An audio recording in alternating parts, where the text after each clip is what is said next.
वंशी विभूषित करान्नवनीरदाभा पीताम्बरादरुणबिम्बफलाधरोष्ठा पूर्णेन्दुमुखादरविन्दुनेत्रात् कृष्णात् परं किमपि तत्त्वमहं न जाने। बोलिए सच्चिदानंद भगवान की जय। ऋषि महर्षियों ने आप्तोपदेश के माध्यम से, शास्त्रों के माध्यम से भी बताया गया, बार बार कहा गया कि जो मानव जीवन है, मानव शरीर है, वो बहुत ही दुर्लभ है। गोस्वामी जी कहते हैं, बड़े भाग मानुष तन पावा, सुर दुर्लभ सब ग्रंथन गावा, साधन धाम मोक्ष कर द्वारा, पाइन यही परलोक सम्हारा। ये बड़े भाग्य से मानव जीवन मिला है, क्योंकि ये देव दुर्लभ है। हरि तुम बहुत अनुग्रह कीन्हो, गोस्वामी जी कहते हैं विनय पत्रिका में कि हरि तुम बहुत अनुग्रह कीन्हो, साधन धाम विबुध दुर्लभ तन, साधन धाम विबुध दुर्लभ तन, मोहि कृपा करि दीन्हो। हरि तुम बहुत अनुग्रह कीन्हो, प्रभु तुम बहुत अनुग्रह कीन्हो।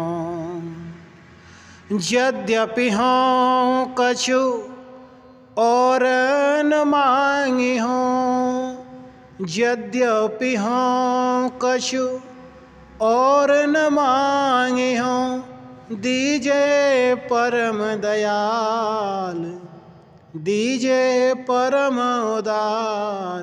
गोस्वामी जी कह रहे हैं कि हे प्रभु, आपने इतना बड़ा अनुग्रह किया है कि हमको देव दुर्लभ मानव जीवन दिया है। अब मांगने को बाकी कुछ रहा ही नहीं। मैं हठपूर्वक कुछ मांगना चाहता हूँ, और वो क्या है कि मुझे संतों का संग दे दें। क्यों? कि मानव जीवन को परमात्मा ने जो जीवन उपहार दिया है, इस मानव जीवन को हम कैसे सार्थक करें, कैसे इसको जीवन में सदुपयोग में ला पाएं। तो ये है मानव शरीर। शास्त्रों में कहा, दुर्लभम मानुषम जन्म प्रार्थ्यते त्रिदशैरपि, तल्लब्ध्वा परलोकार्थम यत्नं कुर्याद्विचक्षणः। मानव शरीर जो अनेक जन्मों के पुण्य प्रताप से और ईश्वर की महती कृपा से जो मिला है, अत्यंत मूल्यवान होने के कारण बहुत ही दुर्लभ है। इसलिए इसे देव दुर्लभ भी कहते हैं, क्योंकि देवता भी मानव शरीर को पाने के लिए सदा उत्सुक रहते हैं। इसका कारण ये है कि मनुष्य के अतिरिक्त सभी योनियां, जहाँ तक कि देवादि योनियां भी भोग योनियां हैं। इन योनियों में जीव को केवल प्रारब्ध भोग भोगकर शरीर को छोड़ देना पड़ता है। उन शरीरों में कोई भी नया कर्म करके परलोक सुधार की योग्यता नहीं होती। ऐसी योग्यता केवल मानव शरीर में ही है। इसी कारण यह कर्म योनि भी कहलाता है। ऐसे दुर्लभ मानव शरीर को पाकर परलोक सुधारने के लिए पुरुषार्थ करने में ही मानव जीवन की सार्थकता है। इसीलिए जो मनुष्य वर्तमान जीवन में परलोक को सुधारने का प्रयत्न करता है वही बुद्धिमान और चतुर मनुष्य है, वही चतुर है, वही प्रवीण है। विवेक चूड़ामणि में आचार्य शंकराचार्य जी कहते हैं, दुर्लभम त्रयमेवैतद् देवानुग्रह हेतुकं मनुष्यत्वं मुमुक्षुत्वं महापुरुष संश्रयः। अर्थात इस जगत में 3 पदार्थ बड़े ही दुर्लभ हैं। ये परमात्मा के अनुग्रह से मिलते हैं। प्रथम तो मनुष्य जन्म का प्राप्त होना बहुत ही दुर्लभ है, क्योंकि इसी शरीर से नर नारायण हो सकता है। इसी से इससे भी अधिक दुर्लभ है मुक्ति प्राप्ति की इच्छा, मुमुक्षुत्व, मुमुक्ष पाने की इच्छा का होना। क्योंकि मनुष्य जन्म तो पूर्व जन्म के पुण्य प्रताप से, पुण्य भोग से मिल भी जाता है, पर यदि जन्म मरण के चक्र से मुक्त होने की इच्छा ही जागृत न हो तो मनुष्य जन्म व्यर्थ गया। और सबसे अधिक दुर्लभ है ऐसे महापुरुष की प्राप्ति जो सन्मार्ग दिखला दे, जो सद्मार्ग बता दे। क्योंकि सत्संग के बिना साधन पथ पर अग्रसर होने के लिए उचित निर्देश प्राप्त न होने से हाथ में आया हुआ अमूल्य अवसर भी यूं ही चला जाता है।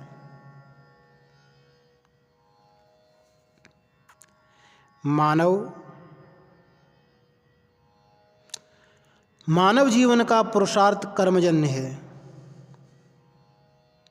इस जन्म में मनुष्य जो जो कर्म करता है वह उसका पुरुषार्थ कहलाता है। ऐसे कर्म को शास्त्रीय भाषा में क्रियमाण कर्म कहते हैं, जिसका अर्थ है वर्तमान जन्म में बुद्धि विवेक के साथ किए जाने वाले कर्म। मनुष्य मात्र की प्रवृत्ति सुख की प्राप्ति और दुख की निवृत्ति के लिए ही होती है। कहा गया है, पुरुष इच्छा विषय पुरुषार्थ जोई सोई, दुखनाश सुख प्राप्ति रूप मोक्ष मानहु। परंतु सुख कहाँ है और उसका स्वरूप क्या है, इसका ज्ञान न होने के कारण मनुष्य अनेक व्यर्थ और परस्पर विरोधी प्रवृत्तियों में फंस जाता है। फलतः परिणामतः वह सुख के बदले दुख की बंधन श्रृंखला में जकड़ जाता है।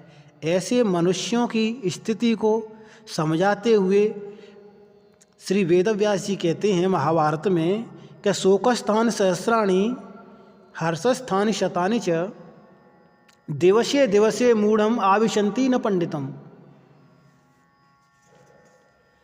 इस जीवन में अज्ञानी मनुष्य के सामने प्रतिदिन हजारों शोक के तथा सैकड़ों हर्ष के भी प्रसंग आते रहते हैं। ऐसे व्यक्ति इन प्रसंगों में कभी घबराते नहीं हैं।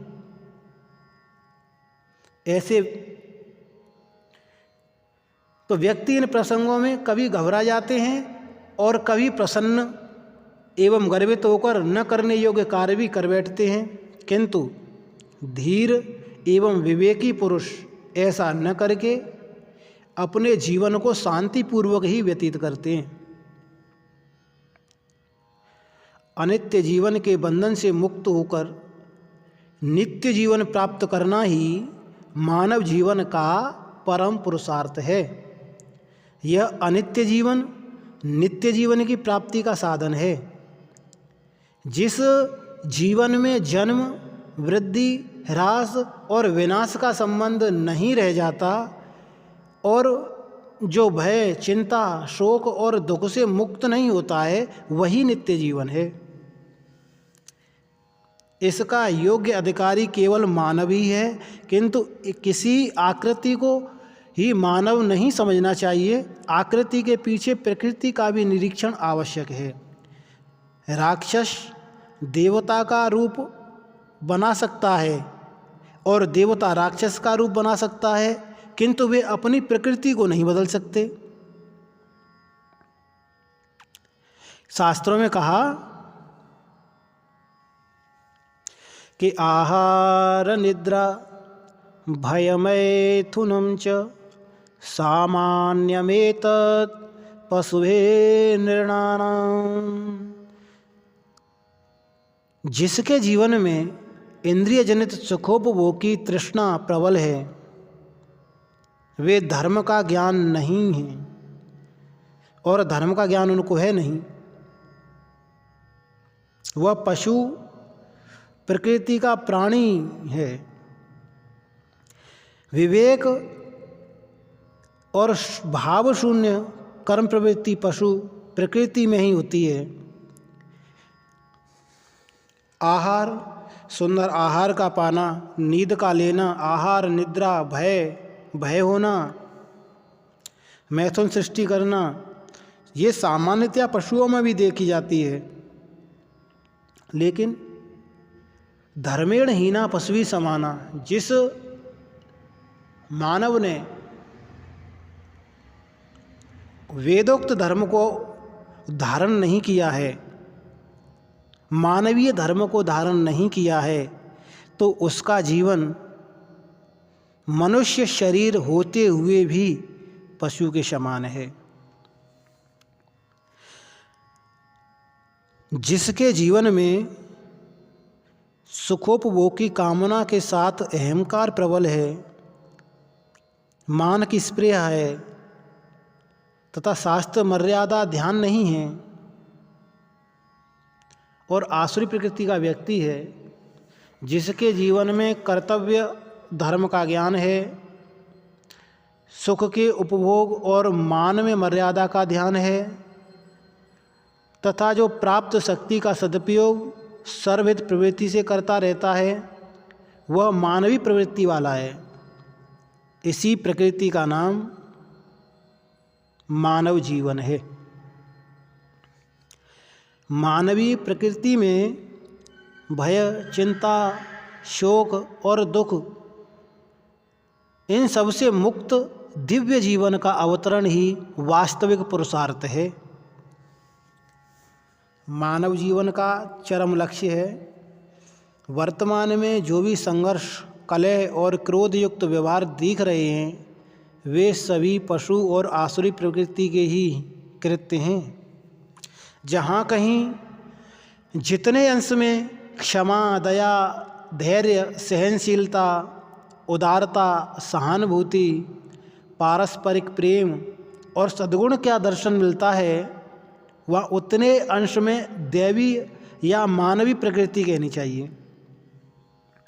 जो व्यक्ति विचार और अच्छे संग से पशु प्रकृति का दमन और आसुरी शक्ति का निरोध कर देता है, उनमें ऐसी मानवता जागृत होती है कि उनके सामर्थ्य से अनायास ही प्रकृति में छिपे हुए दोष दिव्य गुणों में परिणत हो जाते हैं, अर्थात बदल जाते हैं।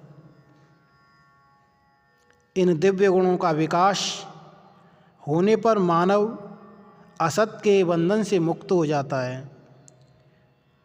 उनसे प्रत्येक कर्म में निष्कामता आ जाती है और भोगों से वैराग्य हो जाता है। अहमता, ममता को मिटाकर सर्वात्म भावना का आधार लेकर प्रीति व्यापक बन जाती है। परमात्मा में ही उसका मन लीन रहता है तथा बुद्धि शांत और सम हो जाती है।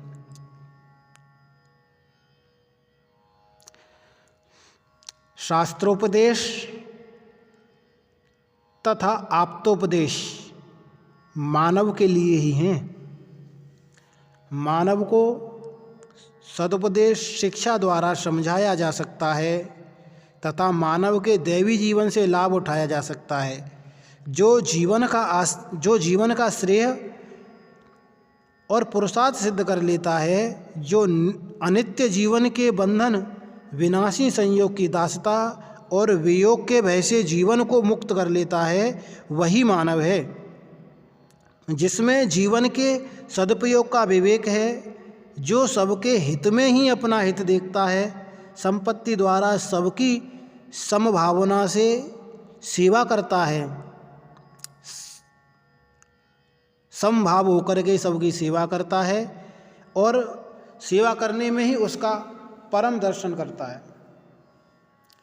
संसार में रहते हुए उसके स्वामी को पहचानता है, यही मानव है। तो मानव जीवन का पुरुषार्थ विवेक की पूर्णता में है। विवेक के बल से शक्ति समय जीवन का कहीं भी दुरुपयोग नहीं होता, उसका सदुपयोग त्याग, दान, सेवा, संरक्षण में ही होता है। जिन्हें अपने जीवन को श्रेयस्कर बनाना है, वे आलस्य, इंद्रिय लोलुपता, स्वार्थ पारायणता, विषय रसास्वादन और देहाभिमान को क्रमशः श्रम, संयम, दमन, सेवा, भगवत चिंतन और आत्मज्ञान के द्वारा मिटाते हुए अपने अभीष्ट लक्ष्य प्राप्त कर लेते हैं। मानव जीवन का पुरुषार्थ प्रारब्ध से प्राप्त शुभ, सुंदर और पवित्र वस्तुओं के उपभोग में नहीं, उनके द्वारा सेवा करने में सन्निहित है। बहुत संपत्ति संचय, सर्वोपरि अधिकार शक्ति और अधिकाधिक मान प्रतिष्ठा की प्राप्ति में नहीं, इनके दान में तथा अभिमान शून्य होने में है। मानव जीवन के श्रेय की परिपूर्णता अधिकाधिक बलवान, जनवान और विद्वान होने में नहीं है, इनसे असंग होने और राग द्वेष के त्याग होने में है। इस जीवन का श्रेय उस विद्या प्राप्ति में है जो अविद्या जनित बंधनों से मुक्त करती है, उस तपोमयी शक्ति की सिद्धि में है जिसके द्वारा समस्त दुर्बलताएं मिट जाती हैं, उस सत्य ज्ञान के बोध में है जिसके द्वारा असत्य के प्रति राग का बंधन कटता है तथा मुक्ति प्राप्त होती है, उस प्रेम की पूर्णता में है जिसके द्वारा परमात्मा की भक्ति सुलभ होती है, अनंत रस की उपलब्धि होती है, और उस स्वतंत्रता स्वाधीनता की स्थिति में है जो किसी अन्य को पराधीन बनाए बिना सत्य परमात्मा से योग कराते हुए जीवन मुक्त बना देती है। परमेश्वर के ऐश्वर्य माधुर्य का दर्शन मानव जीवन के द्वारा ही मिलता है। भगवान की उपासना आराधना जितनी मानव रूप में होती है उतनी अन्य किसी रूप में नहीं होती। मानव जीवन में निरंतर दिव्यता का अवतरण होने देना ही इस जीवन का लक्ष्य है। कठोपनिषद में कहा गया है कि शरीर को रथ, इंद्रियों को घोड़े, मन को लगाम, बुद्धि को सारथी, इंद्रियों के विषयों को रथ के चलने का मार्ग और जीवात्मा को रथी बतलाया गया है। परमात्मा से बिछड़े हुए जीवात्मा को इसी रथ के द्वारा विषयों के मार्ग पर चलकर ही परमात्मा के धाम अपने घर पहुंचना है।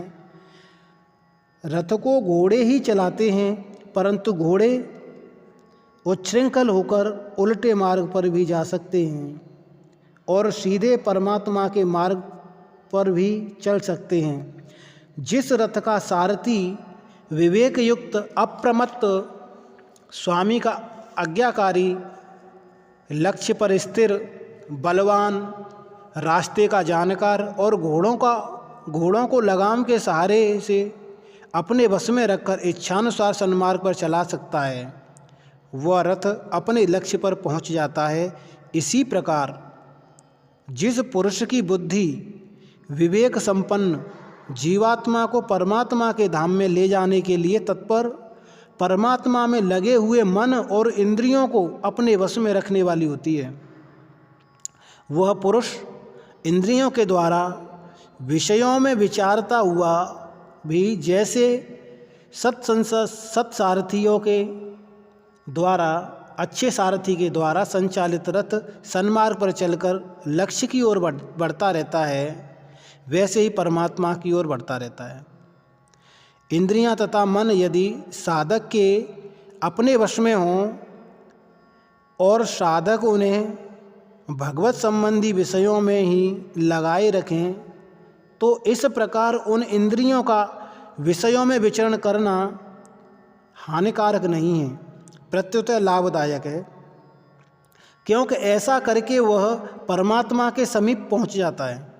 जब तक शरीर, इंद्रियां और मन हैं, तब तक उनको विषयों से सर्वथा अलग कर देना सबके लिए संभव नहीं है। साधक उनमें से राग द्वेष को हटाकर उन्हें विशुद्ध बना ले और फिर उनका यथा योग्य साधन रूप विषय सेवन में उपयोग करे। भगवान अपने सखा अर्जुन को कहते हैं कि हे अर्जुन, राग द्वेष वियुक्तस्तु विषयानिन्द्रियैश्चरन् आत्मवश्यैर्विधेयात्मा प्रसादमधिगच्छति, प्रसादे सर्वदुःखानां हानिरस्योपजायते, प्रसन्नचेतसो यासु बुद्धि परिवतिष्ठते।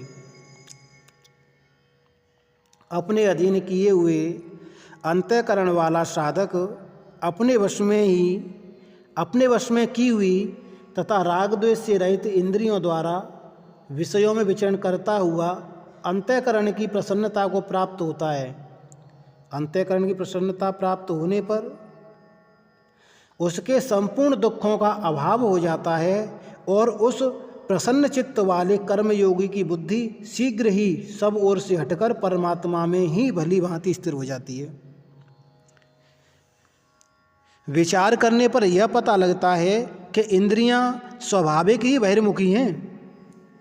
वे नित्य निरंतर विषयोपभोग के लोभ में पड़ी हुई विषयों की ओर दौड़ती हैं और मन बुद्धि भी बलपूर्वक खींचती रहती हैं। मन और बुद्धियों को भी बलपूर्वक खींचती रहती हैं। अतः उनको सदा सर्वदा सावधानी से मन के सहारे वश में रखने का प्रयत्न करना चाहिए। इंद्रियां वश में न होंगी और मन उनका साथ देने लगेगा तो वे बुद्धि को वैसे ही विचलित कर देंगी जैसे जल में पड़ी हुई नौका को वायु डगमगा देती है। भगवद गीता के दूसरे अध्याय में कहा गया कि इंद्रियाणाम हि चरताम यन मनोन विधीयते तदस्य हरति प्रज्ञां वायुर्नावमिवाम्भसि। विषयों में विचरती हुई इंद्रियों में से मन जिस इंद्रिय के साथ रहता है वह एक ही इंद्रिय इस अयुक्त विषय की बुद्धि को उसी प्रकार हर लेती है जैसे जल में चलने वाली नाव को वायु डगमगा देती है। अतः साधक को चाहिए कि वह अपने को शरीर, इंद्रिय, मन, बुद्धि आदि का स्वामी मानकर उसके वश में न हो। इंद्रियों को पतन का कारण विषयों में जाने से रोके, उनमें स्थित राग द्वेष से उन्हें छुड़ाकर मन को वश में करे एवं बुद्धि को परमात्मनिष्ठ निश्चयात्म का रूप बनाकर परमात्मा में स्थिर कर दे। ऐसा हो जाने पर मन इंद्रियों के द्वारा होने वाले हमारे सभी कार्य सहज ही भगवत कार्य बन जाएंगे। याद रखें कि मानव जीवन उपयोगी, दुर्लभ और सर्वोत्तम होने पर भी है यह क्षणिक ही। अतएव हम लोगों को पूर्ण रूपेण पूर्ण रूप से इंद्रिय निग्रह का अनुसरण करते हुए आलस्य, निद्रा, पाप, प्रमाद, दुर्व्यसन, व्यभिचार, दुराचार, कालुष्य, कालिमा आदि को जहर के समान त्याग देना चाहिए और भजन, ध्यान, सत्संग, स्वाध्याय, सेवा, संयम, सद्गुण, सदाचार, ज्ञान, वैराग्य आदि को अमृत के समान ग्रहण करते हुए अवलंब अपने आत्मोद्धार के कार्य में संलग्न हो जाना चाहिए बिना किसी विलंब के। साथ ही इस लोक को शोक संतत एवं हाहाकार से व्याकुल देखकर भगवान विष्णु के शोक विहीन परम पद का निरंतर स्मरण करते हुए जीवन सार्थक बनाना चाहिए। यही मानव जीवन का सर्वोत्तम पुरुषार्थ है। लोकम शोकहतम वीक्ष्य हाहाकार समाकुलम अशोक भजरे चेतत तद विष्णु परमं पदम। तो हमको अपने मन को विषयों से, वासनाओं से, कामनाओं से हटा करके हम परमात्मा में लगाएं। जब हम मन को वासनाओं से हटा करके परमात्मा में लगाते हैं तो वही वासना हमारी उपासना में बदल जाती है, वही कामना हमारी भगवान राम की सेवा में लग जाती है। तो एक भजन के माध्यम से आदत बुरी सुधार ली, बस हो गया भजन, हाँ मन की तरंग मार ली, बस हो गया भजन, हाँ आदत बुरी सुधार ली, बस हो गया भजन, हाँ मन की तरंग मार ली, बस हो गया भजन, हाँ आदत बुरी सुधार ले। आँखों में तेरे दोष हैं, दुनिया में देखता, आँखों में तेरे दोष हैं, दुनिया में देखता, दुनिया में देखता, समता का सुरमा मार ले, बस हो गया भजन, हाँ आदत बुरी सुधार ले, बस हो गया भजन, हाँ मन की तरंग मार ले, बस हो गया भजन। आया है तू कहाँ से और जाएगा तू कहाँ, आया है तू कहाँ से जाएगा तू कहाँ, इतना ही बस विचार ले, बस हो गया भजन, हाँ मन की तरंग मार ले, बस हो गया भजन। नेकी सभी के साथ में जितनी बने करो, नेकी सभी के साथ में जितनी बने करो, सारी बुराई छोड़ दे, बस हो गया भजन, हाँ सारी बुराई छोड़ दे, बस हो गया भजन। आदत बुरी सुधार ली, बस हो गया भजन। हाँ, मन की तरंग मार ली, बस हो गया भजन। हाँ, आदत बुरी सुधार ली। ओम सर्वे भवन्तु सुखिनः, सर्वे सन्तु निरामयाः, सर्वे भद्राणि पश्यन्तु, मा कश्चित् दुःखभाग् भवेत्। ओम।